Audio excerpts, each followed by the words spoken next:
প্রিয় দর্শক, ঈদ মোবারক। ঈদ মানেই আনন্দ। ঈদের এই আনন্দ ঘন মুহূর্তে আপনাদের সামনে হাজির হয়েছি ভালোবাসার ঘর অনুষ্ঠান নিয়ে। আর এই অনুষ্ঠানে উপস্থিত আছেন আমাদের দুজন ভালোবাসার মানুষ, যারা বাংলা গানকে দীর্ঘ প্রায় ৬ দশক সমৃদ্ধ করে চলেছেন এবং তারা বিগত ৪৬ বছর এক ছাদের নিচেও বসবাস করছেন। আমাদের এক ভালোবাসার দম্পতি আজকের পর্বে উপস্থিত আছেন। আজকে যারা উপস্থিত আছেন তারা হচ্ছেন যথাক্রমে কিংবদন্তি সঙ্গীত শিল্পী মোহাম্মদ রফিকুল আলম এবং আরেকজন কিংবদন্তি আবিদা সুলতানা। ঈদ মোবারক। ঈদ মোবারক। ঈদ কেমন কাটছে? ঈদের আনন্দটা একটু অন্যরকম না, তাই না? যে ধর্মকর্ম ছাড়াও যে ঈদ আসলে যে জিনিসটা আমার খুব সহায়তা করে সেটা হলো আমার যারা নিকট তাদের সঙ্গে একটা সম্পর্ক স্থাপন করতে সুবিধা হয়। তারপরে আমার পরবর্তী প্রজন্মের যারা আছেন, আমার ভাস্তা ভাগ্নি আছেন যারা ডিস্ট্যান্টলি আছে, তাদের সঙ্গে একটা সুন্দর যোগাযোগের উপায় হয়ে যায় ঈদ। সেইটার জন্য ঈদ আমার কাছে অত্যধিক আনন্দ যজ্ঞের মতো মনে হয়। দেখবে সোসাইটিতে তো এখন যোগাযোগের সম্ভাবনাটা খুবই কম, একমাত্র টেলিফোন ছাড়া। তো এই কারণে ঈদে আমি অত্যন্ত আনন্দে থাকি। আবিদা আপা, ঈদ কেমন কাটছে এবার? ঈদ খুব ভালো, তবে ঈদের চেয়ে রোজার সময়টা আমি খুব বেশি এনজয় করি। কারণ ঈদের মধ্যে এখন প্রচুর দায়িত্ব থাকে। এখন যেহেতু আমি একজন গৃহিণী, আমার ছেলে আছে, ছেলের বন্ধুরা আছে, ছেলের বউ আছে, তো সেজন্য দায়িত্ব অনেক বেশি। আর যেটা রফিকুল আলম বললেন যে সবার সাথে একটা সারা বছর তো আমরা খুব অসামাজিক জীব হয়ে থাকি, সামাজিক অনুষ্ঠানে পারি না সব সময় যেতে, তো ঈদের সময় এটা হয়। ঈদের সময় সব আত্মীয় স্বজন মিলে এটা খুব হয়, যার জন্য খুব আনন্দে আছি। বাহ, ঈদের দিনে আমরা একটা দারুণ মেসেজ পেলাম যে ঈদ বা উৎসব আমাদের সংযোগ ঘটায়। একদম ঠিক। আচ্ছা, তো আমরা আরো কথা বলবো, কিন্তু তার আগে আপনাদের দুজনকে নিয়ে আমরা ছোট্ট একটি তথ্যচিত্র নির্মাণ করেছি, সেটি একটু স্ক্রিনে দেখে আসবো। বাংলা গানের কিংবদন্তি শিল্পী মোহাম্মদ রফিকুল আলম, আবিদা সুলতানা দম্পতি দুজনেই তাদের নিজস্ব ধারার সঙ্গীতের মাধ্যমে কোটি কোটি বাঙালির হৃদয়ে স্থায়ী জায়গা করে নিয়েছেন। গানের সূত্রেই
জন্ম হচ্ছে দুজনের দুই জায়গায়, একজন পঞ্চগড়ে, একজন রাজশাহীতে। ছোটবেলাটা বলা যায় আপনার রাজশাহীতে কেটেছে, এবং আপার ছোটবেলা কেটেছে যে যতদূর জেনেছে বিভিন্ন জায়গায় বাবার চাকরি সুবাদে। তো একটু ছোটবেলার গল্পটা প্রথমে রফিক ভাই বা আবিদা আপা কে আগে বলবেন? ছোটবেলা মানে আমাদের বেড়ে ওঠাটা ওরকম ভাবে একটা সাংস্কৃতিক পরিমণ্ডলে, আমাদের ফ্যামিলিটা পুরো ফ্যামিলি, আমার খালারা, আমার চাচারা ঢাকাতেই। আমি মুন্সিগঞ্জের শেষ আমার বাবার পোস্টিং ছিল, আমি ক্লাস 1-এ ভর্তি হয়েছিলাম। তারপর থেকে আমার পুরো স্কুলিংটা ঢাকাতে হয়েছে, লেখাপড়া সবই ঢাকাতে। তো ছোটবেলা ওই নানি বাড়িতে প্রতি পয়লা বৈশাখ হোক, বছরের প্রথম দিক হোক, ঈদ বা একটা করে অনুষ্ঠান থাকতো। নানি বাড়িতে একটা বড় বারান্দা ছিল, সেখানে আমাদের খালারা পার্টিসিপেট করতেন, আমার মামা পার্টিসিপেট করতেন, আরও মার কাজিনরা, আমাদের কাজিন সবাই আমাদের সব করতে হতো, মানে এভরিথিং, গান, নাটক, আবৃত্তি, নৃত্যনাট্য এবং ব্যাকস্টেজ সব আমাদের, মানে এটা বাধ্যতামূলক ছিল। তো এর মধ্যেই আমাদের বেড়ে ওঠা। রফিক ভাইয়ের রাজশাহীর সেই ছোটবেলার জীবনটা কেমন ছিল? রাজশাহী আমাকে প্রচণ্ডভাবে সাহায্য করেছে একজন সংস্কৃতিবান হয়ে ওঠার জন্য। তার সঙ্গত কারণ হলো রাজশাহী শহরে শিক্ষিত লোকের সংখ্যা বেশি, সেটা নানাবিধ কারণে। এছাড়াও ওই শহরটা প্রধানত যারা জমিদার শ্রেণীর ছিলেন তারা সংস্কৃতি খুব লালন করতেন, সাংস্কৃতিক কর্মকাণ্ডকে প্রমোট করতেন, লালন করতেন, সহায়তা দিতেন। আর পারিবারিকভাবে হলো আমি আজন্ম একেবারে শৈশব থেকে গানের সঙ্গে আমি যুক্ত। কখন গানকে আমি ভালোবেসেছি জানি না। আর একটা কারণ আছে, আমার বড় ভাই তিনিও একজন সঙ্গীত পাগল এবং অত্যন্ত বলিষ্ঠ শিল্পী ছিলেন, গায়ক ছিলেন, গীতিকার ছিলেন, কবি ছিলেন, বাংলা সাহিত্যের মানুষ ছিলেন। আমার ছোট ভাই গিটার বাজাতেন। তো এই পরিবেশটা একেবারে শৈশব থেকে আমাদের পাওয়া, যে কারণে আমি কখন গানের প্রতি আসক্ত হয়েছি বলতে পারি না। এবং রাজশাহীতে আমার যে স্কুলটা, সেই স্কুলটা একটা অদ্ভুত একটা স্কুল ছিল। সেই স্কুলটার নাম শুনলে তোমরা হয়তো ভাববে যে কী ধরনের, ভোলানাথ বিশেশ্বর হিন্দু একাডেমি, অর্থাৎ হিন্দু সম্প্রদায়ের জন্যে একটা টোল টাইপের একটা স্কুল ছিল, অত্যন্ত দামি একটা স্কুল। এবং সেখানে সংস্কৃতি চর্চার, বিশেষত গানের চর্চার চমৎকার একটা পরিবেশ ছিল। এবং আমার ভাইয়ের প্রভাবে আব্দুল জব্বার খান এবং পণ্ডিত হরিপদ দাস, এদের তার কাছে আমার বড় ভাই গান শিখতেন। এবং আমার তখন গান শেখার অধিকার তখন জন্মায়নি, কিন্তু গান শেখার পদ্ধতিটা দেখতাম এবং ভাবতাম যে কখন আমি সেই শিক্ষা পাবো। অবশ্যই সেটা পাওয়া গেল এবং আমি ম্যাট্রিক পরীক্ষার আগে থেকেই শাস্ত্রীয় সঙ্গীতে যুক্ত হই। এবং আমি একটু পারিবারিকভাবে একটু ইন্ট্রোভার্ট টাইপের মানুষ ছিলাম। মাকে একদিন বললাম যে আমাকে তো গান শিখতে হবে, যে তুই তো পারিস, আর গান শিখবি কি? অর্থাৎ সারোয়ার ভাই গান, আমার বড় ভাই গান শিখছে, ঠিক এইভাবে ফিলাম, খুব দুঃখ পেলাম।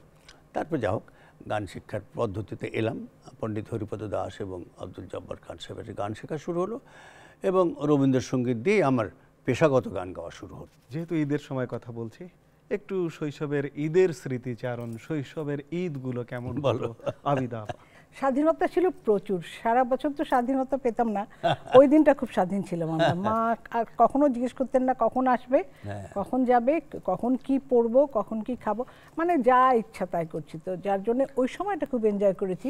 আর বন্ধু বান্ধব নিয়ে চলে গেলাম এই বাড়ি, খালাম্মার বাড়িতে, পাশে জীবনে কখনো যাই না, ওই একটু সেমাইয়ের লোভে, ওই একটু পোলাওয়ের লোভে চলে গেলাম, আবার বাসায় এসে খাচ্ছি, এই চলছে। আর যেটা ছিল যে মা, ওই যে ঈদের একটা ব্যাপার চলে আসতো, কিন্তু মা এটা কেন যেন পছন্দ করতেন না কখনো। মা বলতেন যে টাকার বিনিময়ে সালাম করবে, এটা করো না কখনো। তারপরে ঈদের আগের রাতে ওই সব জুতা লুকিয়ে রাখা, এগুলো তো নিশ্চয়ই জানেন, যে জামা কাপড় লুকিয়ে রাখা। আর মা যেটা করতেন যে মা সেলাই করতেন আমাদের জামা। আচ্ছা আচ্ছা। একদিন সব ভাই বোন মিলে আব্বা নিয়ে গেলেন মার্কেটে, কাপড় কিনলেন, আর মা সেলাই করতে বসতো। ওই ইফতারের পরে সবাই মাকে ঘিরে বসে একই কাপড়ের জামা, হ্যাঁ প্রায় একই কাপড়, প্রায় একই কাপড়ের, একই ডিজাইন, একই কাপড়। এটাই ছিল ছোটবেলা। রফিক ভাইয়ের ঈদটা কেমন ছিল? শৈশবের ঈদের যে আনন্দ আর এখনকার আনন্দ একটু আলাদা, সেটা তো বললামই। তবে একথা ঠিকই যে আমার ক্ষেত্রে যেটা হয়েছিল সেটা আনন্দটা ছিল অন্য জায়গায়। আমাদের 51 পরিবারের মানুষ, আমাদের সচ্ছল পরিবারের মানুষ, সচ্ছলতা ছিল দেখে বিভিন্ন জায়গায় আমরা যেতে পারতাম, কিন্তু রেস্ট্রিকশন তো ছিলই। কিন্তু যেটা বললো যে সেই রেস্ট্রিকশন পেরিয়ে আমরা চলে যেতে পারতাম বন্ধুর কাছে, যে আজকে আমরা সন্ধ্যার আগে ফিরবো না, এরকম। আর একটা যেটা আমার খুবই স্মৃতিতে আমাকে খুবই হান্ট করে, সেটা হলো আমার বাবা চাচারা। আমার বাবা চাচাদের কাছে ওই সময়টা খুব কাছে যেতে পারতাম। তারা খুব গুরুগম্ভীর মানুষ ছিলেন, হ্যাঁ, একটা দূরত্ব থাকতো, কিন্তু ঈদের সময় তারা খুব স্বাভাবিক হতো, হ্যাঁ, এসে আমার জন্য, যে আমার ভাইদের জন্য আমার বাবা চাচারা, আমার চাচারাও খুব আমাদেরকে ঈদের সময় আনন্দ দিতেন। এই আনন্দ দেওয়ার উদ্দেশ্য গিফট, হ্যাঁ, একটা জামা, একটা কিছু খেলনা, এরকম কিছু। এবং আমার চাচাতো ভাই যারা ছিলেন, আমার বড় ভাই এবং আমার চাচাতো ভাই, তারাও খুব স্নেহপ্রবণ ছিলেন। তারা ঈদকে আমাদের প্রচণ্ড আনন্দ ঘন করে ফেলতো। হয়তো বললো, এই তোরা সবাই একসঙ্গে যাবে, চল ভালো করে চুল কাটাবো আমার এক ভাই, এই সময়, অর্থাৎ ঈদের আগে ভালো করে চুল কাটতে হবে। এই ধরনের আনন্দগুলো সত্যি আমাকে খুবই আনন্দ দেয়। বাহ, অর্থাৎ দুই পর্বে, এই যে এখনকার ঈদ এবং সেই পর্বেও আপনারা দুজনেই যেটি বলছেন যে সংযোগ, ঈদ একটা সংযোগ তৈরি করে, উৎসব একটা সংযোগ তৈরি করে। আর এই ছোটবেলায় তো ঈদ ধর্মের বিষয়টা তো আমাদের তখনও মেধায় আসেনি, তখনও মস্তিষ্কে এটা আসেনি যে ধর্ম একটা পবিত্র বিষয়। আমাদের আগ্রহ ঈদ, উৎসব, উৎসবকে কেন্দ্র করে। তো আমরা ঈদের আলাপে ছিলাম, এবার আবারও সঙ্গীতের আলাপে আসছি। যে আপনারা দুজনই, আপনাদের দুজনের কথা থেকে যেটি জানলাম, যে আপনারা দুজনই অত্যন্ত সংস্কৃতি মনা দুটো পরিবার থেকে এসেছেন একবারে, এবং ছোটবেলা থেকে গাইতে গাইতে, নাচতে নাচতে, অভিনয় করতে করতে, যেমন আবিদা আপার যেটি জেনেছি যে উনি নাটক করতেন, নাচতেন, করতাম, মানে বাইরে ওরকম ভাবে করতাম না, ঘরের ভিতরে ঘরোয়া ভাবে করতেন, এবং নাচের প্রতি ছোটবেলায় বেশ ঝোঁক ছিল। রেডিও নাটক করেছেন, নাচের প্রতি আপনার বেশ ঝোঁক ছিল, কিন্তু সঙ্গীতে এলেন শেষ পর্যন্ত। সঙ্গীতে কখন মনে হলো, যে কোন পর্বে, কোন জায়গায় এসে যে আমি সঙ্গীত শিল্পী হব?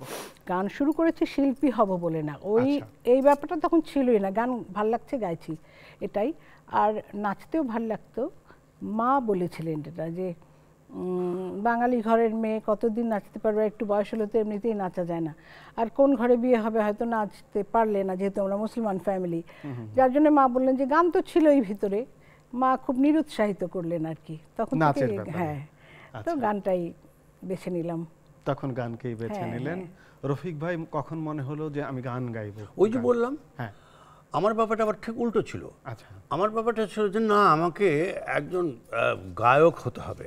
তার প্রধান কারণ ছিল, যেটা বললাম, আমাদের বাড়িতে রেডিওও ছিল, প্রত্যেক ফ্যামিলির বাড়িতে একটা করে রেডিও ছিল, এবং বেশ বড় তখনকার ন্যাশনাল এবং মার্ফি রেডিও ছিল, আর ছিল গ্রামোফোন রেকর্ড, খুবই দামি গ্রামোফোন রেকর্ড ছিল আমাদের বাড়িতে। তো গ্রামোফোন রেকর্ডে আমার বাবার একটা অভ্যাস ছিল, উনি কথা প্রধান গান খুব আনতেন। আচ্ছা, কোনটা ভাল লাগছে সেটা বিষয় না, এবং ইনস্ট্রুমেন্টাল, হ্যাঁ, ক্ল্যারিওনেটের ডিস্ক উনি কিনেছেন। ভাবা যায় যে তখনকার দিনে সেতার, বাঁশি, কিন্তু ক্ল্যারিওনেটের উনি ডিস্ক কিনেছিলেন। এবং কথা প্রধান যেটা বললাম, এবং আমার জীবনে একটা অদ্ভুত একটা ঘটনা ঘটেছে বলি তোমাকে। প্রথম আমার প্রিয় গান কিন্তু কণিকা বন্দ্যোপাধ্যায়ের একটি গান। আচ্ছা, আনন্দধারা বহিছে, এই গান ভালো লাগার কথাই নয়, একজন বালকের, ছোট বাচ্চার, হ্যাঁ, আমার ভালো লেগেছে। এবং তখন মনে হতো, তখন খুব জগন্ময় মিত্রের গান আমার শাহজাহান ভাই গাইতেন। আমার মনে হতো যে এইরকম একজন গায়ক হতে হবে আমাকে। এবং কণিকা বন্দ্যোপাধ্যায় যেটা বললাম, শেষ জীবনে দেখো, যুদ্ধের সময়, স্বাধীনতা যুদ্ধের সময়, এই কণিকা বন্দ্যোপাধ্যায়ের কাছে আমি গান শিখলাম।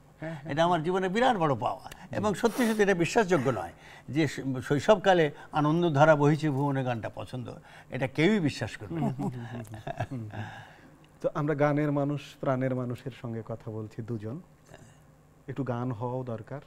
গান হলেও আমাদের ঈদের দর্শক যারা শুনছেন বা দেখছেন, তাদের নিশ্চয়ই ভালো লাগবে। যে গানটা আমার গাইতে ইচ্ছে করছে সেটা রিপন খানের, রিপন খানের কথা সুর। গানটা রেডিওতেও গেয়েছিলাম আমি। আচ্ছা, আমার খুব ইচ্ছা করছে ওই গানটা করি, কারণ টেলিভিশন দর্শকদের এই গানটা শোনানো হয়নি। আচ্ছা, নিশ্চয়ই এটা ভালোবাসার গানই, খানিকটা রোমান্টিক গান। আচ্ছা, বিরহে, কি বলে এটাকে, স্যাড রোমান্টিক। আজ বলি কালো বলবো, আর কটা দিন যদি ভালোবাসতে, তবে আর শূন্য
রফিক ভাইয়ের গানও শুনবো, কিন্তু যেহেতু আমরা ভালোবাসার ঘর অনুষ্ঠানে আছি, এবার একটু ভালোবাসার কথা শুনবো।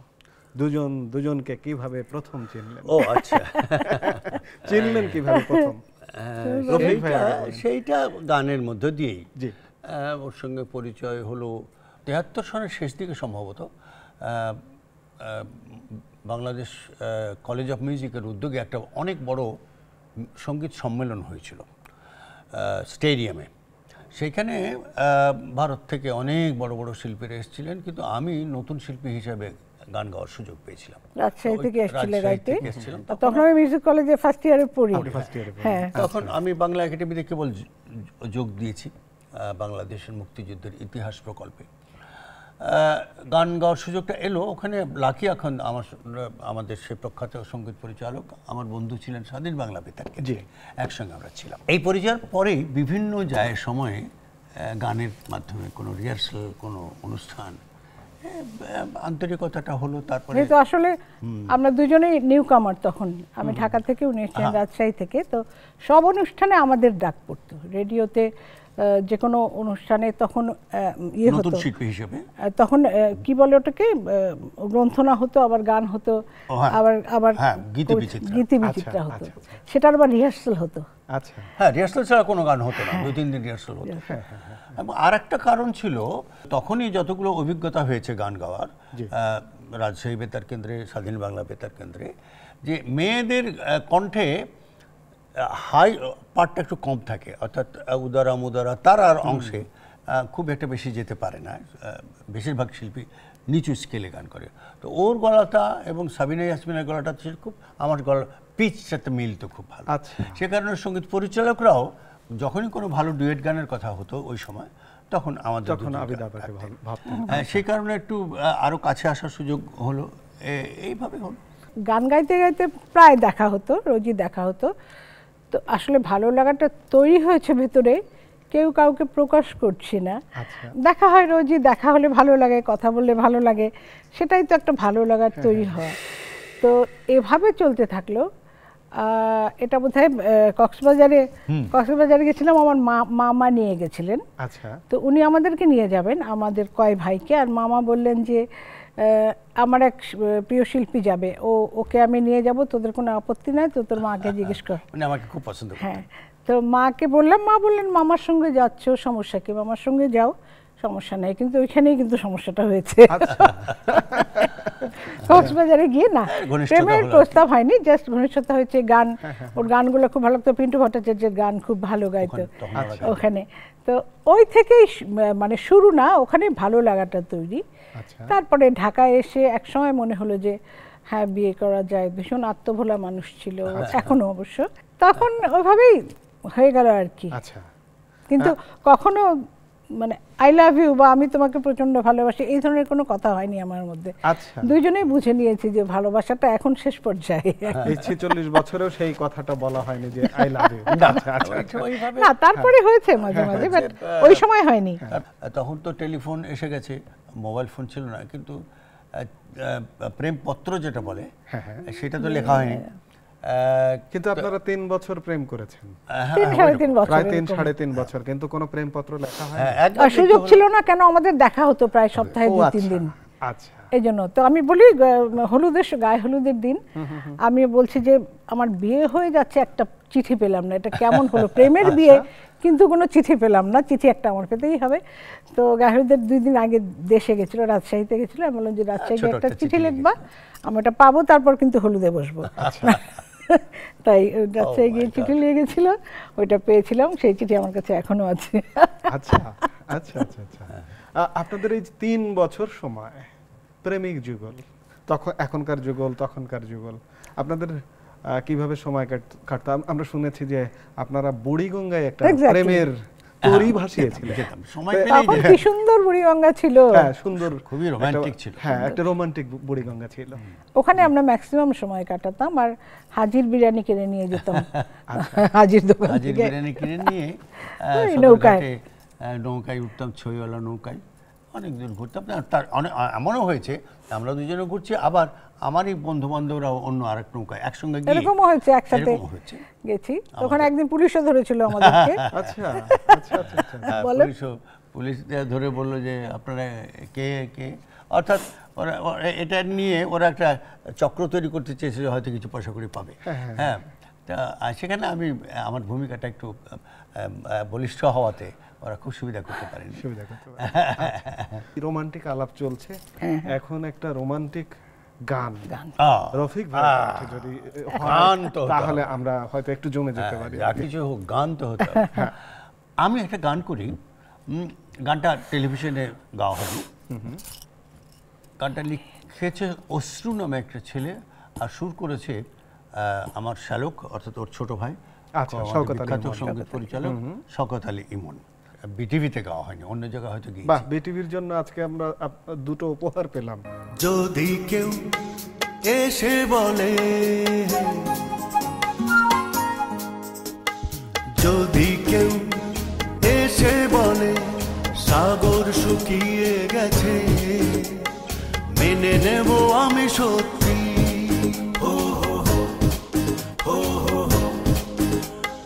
যদি কেউ এসে বলে আকাশ হারিয়ে গেছে, মেনে নেব আমি সত্যি। শুধু তুমি আমার নও, অন্য কারো মানব না এক রতি, মানব না এক রতি।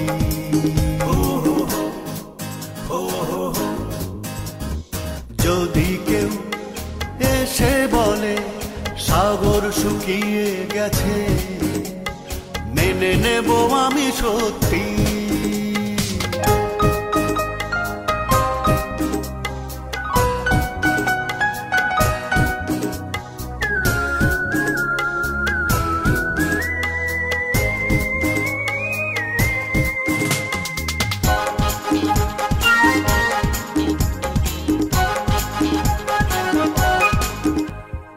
জীবন মরণ তুমি আমার, তুমি আলো তুমি আধার, তোমার উপর আমি ছাড়া নেই যে কারোর অধিকার। ও জীবন মরণ তুমি আমার, তুমি আলো তুমি আধার, তোমার উপর আমি ছাড়া নেই যে কারোর অধিকার।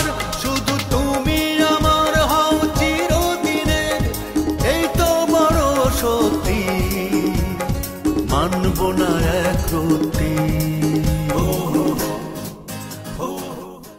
চমৎকার মেলোডিয়াস একটা গান উপহার পেলাম আমরা। বিয়ে করলেন কবে, কিভাবে, এবং যতদূর জানি সম্ভবত 14ই এপ্রিল। হ্যাঁ, পয়লা বৈশাখ। এই যে পয়লা বৈশাখ প্রথম আমরা যে দ্বৈত কণ্ঠে গান করেছিলাম, সেটাও পয়লা বৈশাখ ছিল। বাহ, মানে কিভাবে মিলে গেছে আর কি। আমরা এই বিয়ের আয়োজনটা দুজনের কাছ থেকে একটু শুনতে চাই। বলো। আমাদের বিয়ের আয়োজনটা খুব খুব গর্জিয়াসলি হয়েছিল। এটা হয়েছিল অফিসার্স ক্লাবে আমার বিয়ে। আর ঢাকা শহরে এমন কোনো শিল্পী বাদ নেই যারা আসেননি। মানে আমরা দুইজনে একসাথে গিয়ে গিয়ে কার্ড দিয়েছিলাম সবখানে। তো তখন তো 46 বছর আগে তো এই রেওয়াজ ছিল না, শ্বশুরে গিয়ে এবং আমরা দুজন মিলে। তো এটা সবাই খুব এনজয় করেছিল, আমরা গিয়ে গিয়ে কার্ড দিয়েছিলাম দুজনে। এবং বৌভাতটা বিশ্ব সাহিত্য কেন্দ্রের মাঠে, এখন একটা মাঠ ছিল, সেখানে হয়েছিল। এবং আরো একটা উল্লেখযোগ্য দিক হলো E.R. খান চলচ্চিত্র প্রযোজক এবং নবাব বাড়ির সন্তান ছিলেন তিনি। উনি আমাকে প্রচণ্ড স্নেহ করতেন এবং আমাদের কাছেই থাকতেন। আমি যেটাতে থাকতো বিশ্ব সাহিত্য কেন্দ্রের পাশে একটা ফ্ল্যাটে। তো উনি বললেন আমাকে, আমরা মামা বলতাম সবাই, তিনি এফডিসির মামা ছিলেন, সবাই মামা বলতে, যেহেতু এহতেশাম সাহেবের যেহেতু তিনি মামা ছিলেন। যাই হোক, তো বললেন যে মামা এইভাবে তো আপনার গায়ে হলুদ হবে না, আচ্ছা কী করতে হবে? বলছে যে রূপোর তৈরি একটা চৌকি আসবে আপনার জন্য, চৌকিটার উপর রূপো দিয়ে মোড়ানো চৌকি, ওইটার উপরে গায়ে হলুদ হবে। এবং সেটা আমার জন্য অত্যন্ত, মানে আমার চিরদিন মনে থাকবে এই ঘটনাটা। চমৎকার নবাব বাড়ির থেকে এনে আনা রূপার চৌকির উপর বসে আমার গায়ে হলুদ হয়েছিল ছাতে শামিয়ানা করে।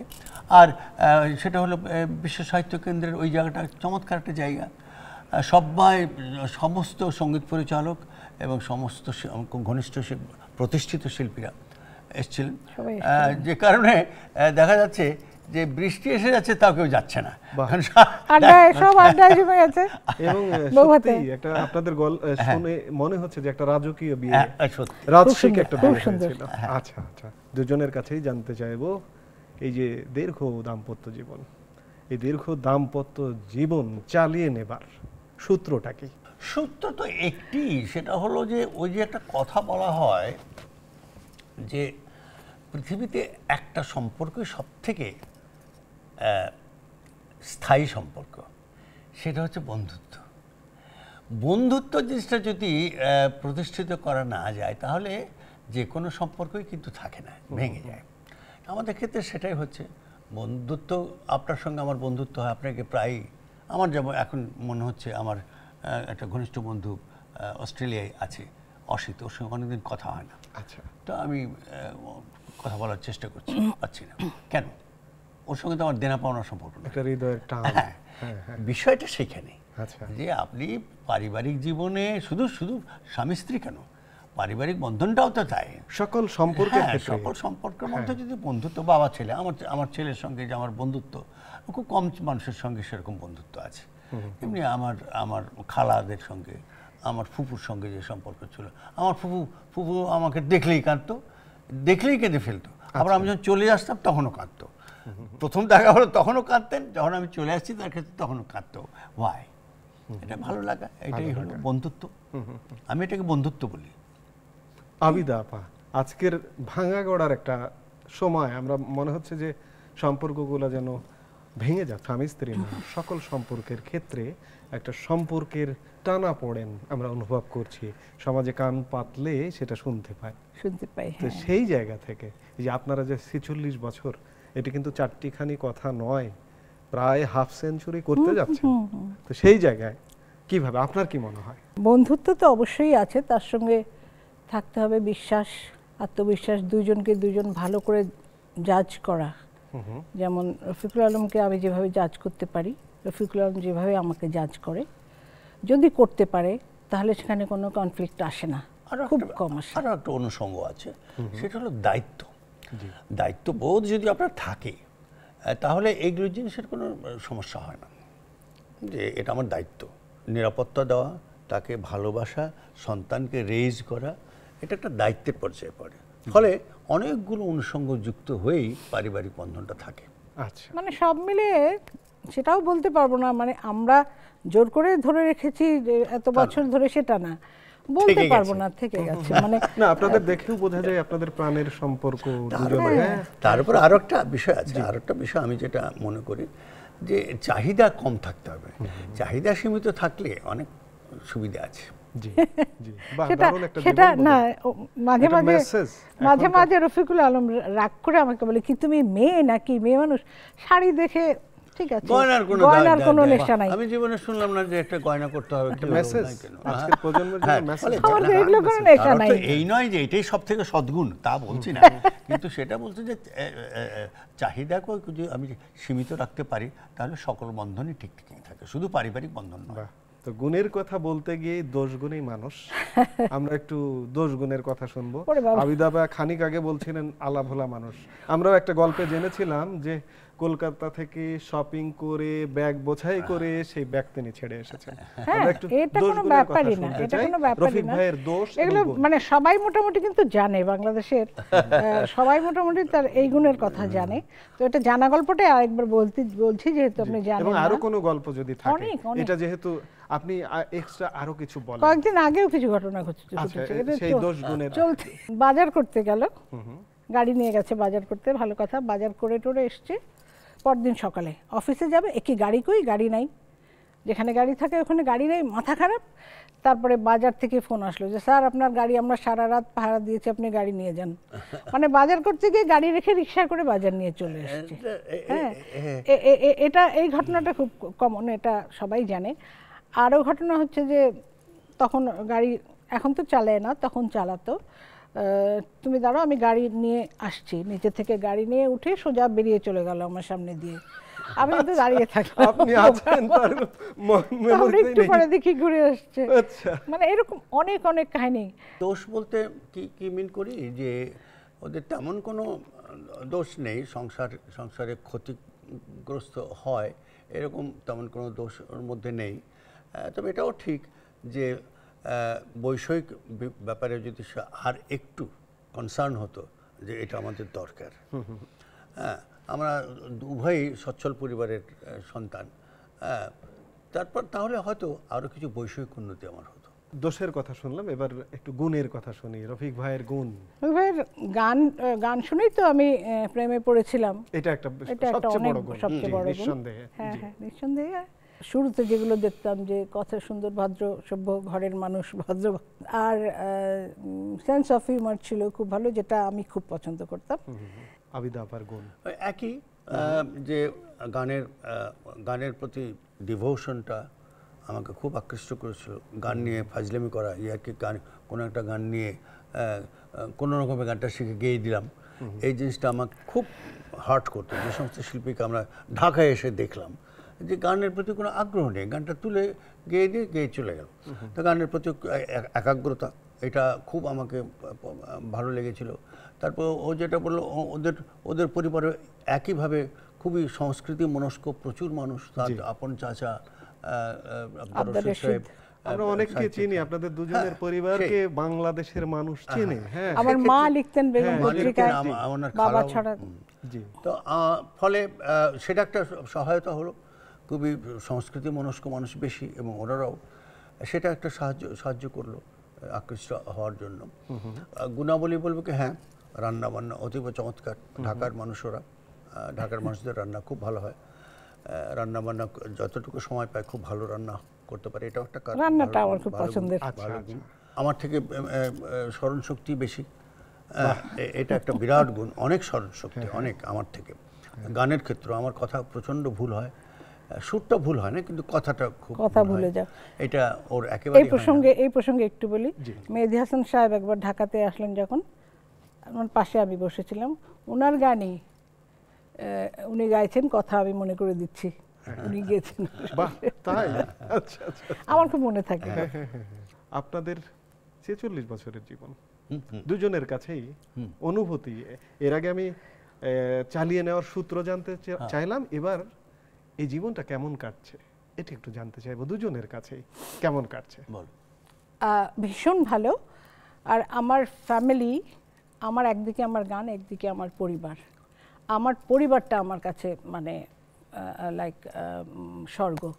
আমার পরিবারটাকে আমি ভীষণ ভালোবাসি। আমার ছেলে, এখন ছেলের বউ হয়েছে। আপনাদের একমাত্র ছেলে, তিনি সঙ্গীতে যুক্ত। আমরা তথ্যচিত্রে সেটা দেখেছি। আচ্ছা আচ্ছা, তো ভীষণ ভালোবাসা দিয়ে গড়া আমার পরিবারটা, এটা আমি ভীষণ ভালোবাসি, এটা ছেড়ে কোথাও থাকতে চাই না। রফিক ভাই, কি মনে হয় যে এই 46 বছরের জার্নি কেমন, অনুভূতি কেমন? আজকে এসে এই জায়গায় এসে অনুভূতি কেমন, কিভাবে প্রকাশ করবেন? এর তো কোনো অনুভূতির প্রকাশ হয় না, এটার একটা ব্যাখ্যা হয়। সেটা হচ্ছে যে এতদিন আমরা সংসারের মধ্যে আছি, তার আউটকাম কিন্তু অত্যধিক ভালো। অনেকগুলো ভালো গান আমরা করতে পেরেছি একসঙ্গে। অবশ্য আমাদের গান খুব কম, খুবই কম, 6-7টা হবে ডুয়েট গান, খুব বেশি একসঙ্গে গাওয়া হয়ে ওঠেনি।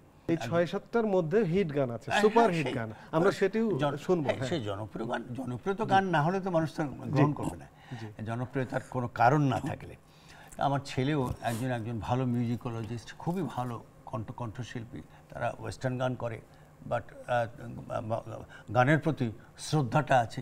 গান যে একটা পবিত্র জিনিস, গান যে একটা কি বলবো, এটা সে অনুভব করতে পেরেছে সম্ভবত আমাদের কারণে। গানের ব্যাপারে প্রচণ্ড প্যাশন, এটা বিরাট প্রাপ্তি। তো আপনাদের বিয়েতেও গানের মানুষ, আমি অবাক হয়ে লক্ষ্য করি যে বিয়েতেও আপনাদের গান উপহার আছে। সুপার হিট গান, সেই গানটি সম্পর্কে আমাদের বৃষ্টির মধ্যে তো বৌভাত শেষ হলো, তো সত্যদা প্রচন্ড ব্যস্ত মানুষ, তাও আছেন সত্য সাহা আমাদের, প্রয়াত হাত ভাইও আছেন। হ্যাঁ, তো সত্যদা বলছে তোমাদের কিন্তু আমি কোনো গিফট দেই নেই, তো আমি বললাম কি, না দাদা গিফট নেই, খুব গয়রা হওয়া কথা বলছি আমি, তোমাদের কোনো গিফট দিলাম না, চলে গেল।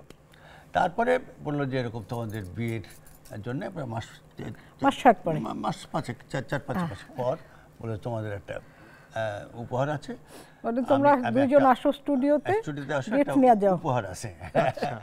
গিয়ে বললো যে এরকম একটা ছবি করছি, ফোক ছবি, সেটাতে তোমরা দ্বৈত গান করবো। আমরা তার আগে কোনো ডুয়েট গান করিনি ফিল্মে, রেডিওতে হয়েছে, টেলিভিশনে হয়েছে, ফিল্মে ওইটা বললো যে এইটাই একটা গান তোমাদের উপহার দিলাম, এটা আজীবন থেকে যাবে তোমাদের জন্য।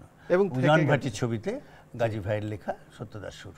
বাহ, চমৎকার একটি রোমান্টিক গান। আমরা সেই গানটি শুনতে শুনতেই অনুষ্ঠান শেষ করব। আমি তার আগে দর্শকদের বিদায় নিয়ে আসি। প্রিয় দর্শক, আমাদের ঈদের আনন্দ খানিকটা বাড়িয়ে দিয়েছেন আমাদের প্রিয় সঙ্গীত দম্পতি।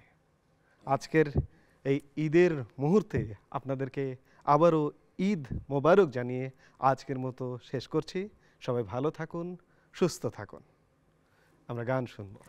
এক নদীর উজান ভাটির আমরা দুটি ধারা, এক আকাশে জ্বলে ওঠা আমরা দুটি তারা।